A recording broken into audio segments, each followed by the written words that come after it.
সেনাপতি, পাশের রাজ্যের খবর কি? তারা কি যুদ্ধ ঘোষণা করেছে? মহারাজ, খবর খুব ভয়াবহ। তাদের সৈন্যবাহিনী আমাদের সীমানার খুব কাছে চলে এসেছে। বলো, কি?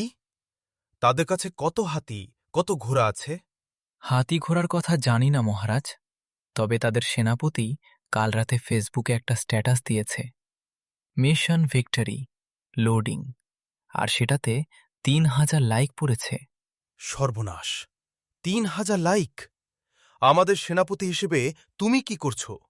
আগে মহারাজ, আমি বসে নেই, আমি পাল্টা কমেন্ট করেছি, দম থাকলে সামনাসামনি আয়, কমেন্টে ফালতু বকিস না।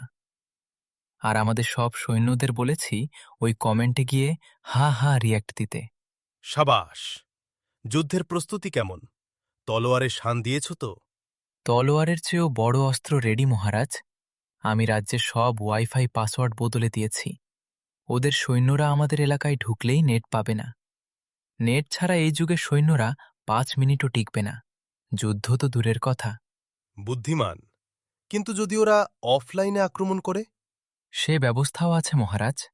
আমি সীমানায় বড় বড় সাইনবোর্ড লাগিয়ে দিয়েছি, এখানে যুদ্ধ করা নিষেধ, ধরা পড়লে ৫০০ টাকা জরিমানা। দারুণ! তাহলে আজ রাতে নিশ্চিন্তে ঘুমানো যাবে। যাও সেনাপতি, গিয়ে আমার জন্য একটা ডাবল চিজ পিৎজা অর্ডার করো। মহারাজ, পিৎজা তো আসবে না। ডেলিভারি বয় জানালো যুদ্ধের ভয়ে সে এখন হেলমেট পরে খাটের তলায় লুকিয়ে আছে। ধুর! রাজা হওয়ার চেয়ে ওই ডেলিভারি বয় হওয়া অনেক ভালো ছিল।